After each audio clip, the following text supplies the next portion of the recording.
This is Vatican City, the smallest country on Earth. It owns a bank, 5,000 buildings, and some of the most valuable art ever made.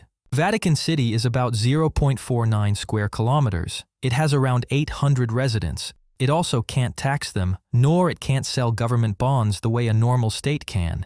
And it has nothing to export except faith.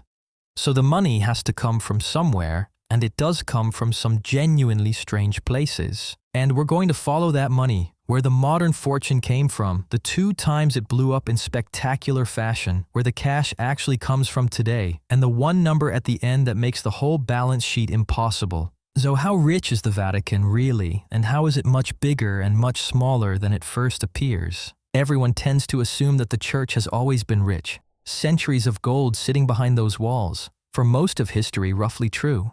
But by 1929, the Vatican was in real trouble.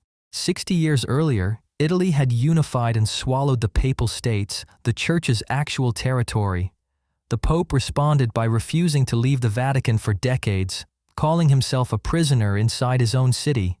Land gone, income shrinking, a spiritual superpower with a cash problem. Fix came from an unlikely direction: Benito Mussolini. In 1929, Mussolini's government signed the Lateran Treaty. It recognized Vatican City as an independent state, and it paid the church a lump sum to settle the whole dispute for good, around $92 million. In today's money, close to $1.5 billion. Then came the part that actually matters. The Pope handed that settlement to one man, Bernardino Nogara, a financier, not a priest. Nogara did what no Vatican official really had before. He invested it, globally. Gold, real estate, shares in companies across Europe. He built the church a modern fortune, close to from scratch. And in 1942, he built a bank. Officially the Institute for the Works of Religion. Everyone just calls it the IOR. It was designed for one quality above all others: privacy. No public accounts, no outside oversight. It's often said the records were quietly cleared out every decade or so no trail ever got long enough to follow. For an institution that prized discretion, it was perfect. Which was also the whole problem. A bank that answers to almost no one is a wonderful place to hide money. And in the 1970s, some very specific people noticed this unique trait. A bank run by the church should be the most cautious institution on earth, careful and conservative, boring in the way a bank is supposed to be. For a couple of decades, it was the opposite. The man in charge for much of it was Archbishop Paul Marcinkus, an American, a former bodyguard to popes and the head of the IOR. Under him, the Vatican Bank got close to 2 Italian financiers, Michele Sindona and Roberto Calvi. Calvi ran Banco Ambrosiano, one of Italy's largest private banks, and the IOR was a shareholder in it. The 2 banks moved money together through a web of offshore shell companies that investigators would later struggle to even map. Then in 1982, Banco Ambrosiano collapsed. When the accounts were pulled apart, around $790 million was simply gone. And that Vatican always insisted it had done nothing wrong, and yet in 1984 it agreed to pay Banco Ambrosiano's creditors around $244 million. A goodwill payment for a collapse it said wasn't its fault. As for Marcinkus, he was shielded by the Vatican's status as a sovereign state. Italian magistrates wanted him. They never got him. He eventually retired quietly to Sun City, Arizona, and died there years later. That $244 million is the number that matters. It's the price of a bank with nobody watching it. The Vatican paid it and said, in effect, never again. 30 years later, it did almost the exact same thing. This time with money that people had donated to help the poor. After a disaster like Banco Ambrosiano, the lesson should have stuck. New rules, tighter controls, a Vatican that finally kept careful hands on its own money. Then came London. Starting around 2013, the Vatican's central administration, the Secretariat of State, put money into a London property deal. The building was 60 Sloane Avenue, a former Harrods warehouse in Chelsea being converted into luxury flats.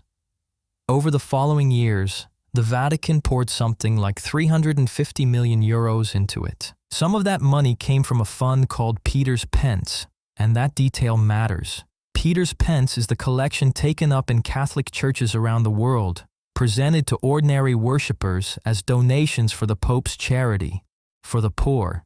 A portion of the poor's money went into a luxury building in Chelsea, and the deal was a mess from the inside. The Vatican didn't actually control the investment. Middlemen sat in the middle taking fees, and at one point one of them was effectively extorting the Vatican for millions more just to hand back control of its own building. In July 2022, the Vatican gave up and sold. The buyer was the American firm Bain Capital. The price, £186 million. Add up the purchase, the fees, and the losses, and most estimates put the damage north of €200 million. The fallout was historic. In December 2023, a Vatican court convicted Cardinal Angelo Becciu, once one of the most powerful men in the Church, of financial crimes. 5.5 years. He became the first cardinal ever tried and convicted by the Vatican's own criminal court. And in early 2025, a London High Court judge, Robin Knowles, ruled separately that the Vatican had, in fact, been defrauded in the deal. So far, the story runs in one direction. The Vatican has spent centuries and several very expensive scandals losing money, which raises an obvious question. If it keeps losing this much, where does all the money come from in the first place? The answer is stranger than any of the scandals. There are over 1.3 billion Catholics in the world. The Vatican owns priceless art, prime real estate, and a bank. The income should be enormous. It isn't. The constraints haven't changed. No taxes, no government bonds. So the real money comes from a set of sources that are, given the scale of the place, kind of charming. The biggest earner is the museums. Around 7 million people a year file through the Vatican museums, mostly to stand under the Sistine Chapel ceiling. Tickets run about 17 to 20 euros. That works out to roughly $100 million a year. Effectively, a very holy tourist attraction, and the closest thing the Vatican has to a reliable business. Then it gets smaller and stranger. Inside the walls, there's a pharmacy that serves around 2,000 customers a day, selling medicine cheaper and tax-free.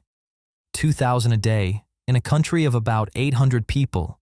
There's a post office people actually cross the border to use. There are stamps and euro coins that collectors around the world pay real money for, especially the rare ones minted in the Gap when there's no sitting pope. And then there's the real estate, and this is where it gets almost funny. The Vatican owns something like 5,400 properties, around 4,200 in Italy, and over 1,000 more abroad, in cities like London, Paris, and Geneva. A genuinely global portfolio.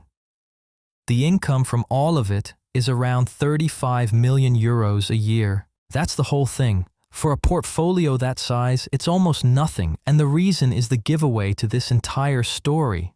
Roughly 70% of those buildings are used by the church itself, or handed to church staff and offices at little or no rent. Only somewhere between 14 and 20% are rented at real market rates. Cardinal George Pell, brought in by Pope Francis specifically to sort out the finances, once found a batch of about 300 Vatican properties bringing in together $60,000 a year.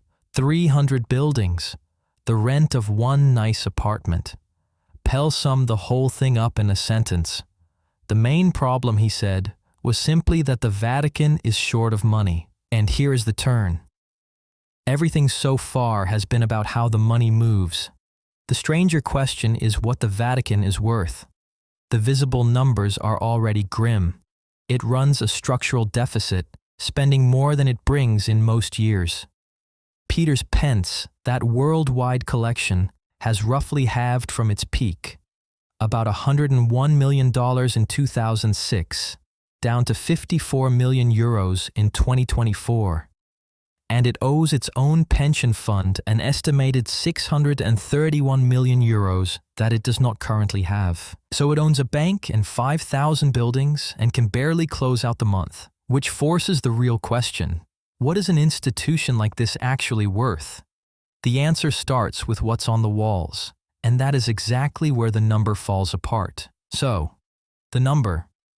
When the Vatican publishes its accounts, and thanks to Pope Francis it actually does now, the total comes to about 6.3 billion euros in assets. For the institution we've just spent all this time describing, that is oddly small. 6 billion is a mid-sized company. Against a big tech firm, it's a rounding error. But that 6 billion figure has a hole in it the size of human history. It doesn't include the Sistine Chapel, it doesn't include St. Peter's Basilica, or the Raphael Rooms, or the Vatican Library, or the more than 70,000 works of art the Vatican holds. None of it appears on the balance sheet at all. Why not? 2 reasons, and together they're the entire point of this video. First, there's no price because there's nothing to compare it to. What is the creation of Adam worth? There's no second creation of Adam on the market to check it against. No independent appraisal has ever been done because the question barely means anything. Second, and this is the part that seals it, the Vatican can't sell any of it anyway. The 1929 treaty and the Church's own rules treat these works as held in trust for humanity permanently. Legally and practically, they are unsellable. The accounting consequence is stark. The Vatican is almost certainly holding one of the largest single concentrations of value on the planet. The guesses run into the hundreds of billions, and its balance sheet value is 0. The Vatican can look at it, insure it, guard it. It cannot convert 1 square inch of it into €1 to pay 1 pension. The richest art collection on earth is financially worth nothing. That's why the balance sheet is impossible. It was never really measuring the Vatican's wealth. It can't. It measures the thin sliver of that wealth that can actually be spent, while the overwhelming majority sits frozen on the walls, priceless and useless at the same time. You cannot pay a pension with Michelangelo. So the balance sheet was never actually impossible. It just measures the wrong thing. It measures wealth when the thing that keeps the lights on in the smallest country on earth is cash. And owning something is not the same as earning from it. The books of a country this small, this old, and this strange will never quite balance. Good. You got the interesting part without the headache. But the lens worth keeping is this. When something gets called worth billions, whether a company, a building, or a whole country, the sharper question sits underneath it. Can it turn what it owns into what it owes?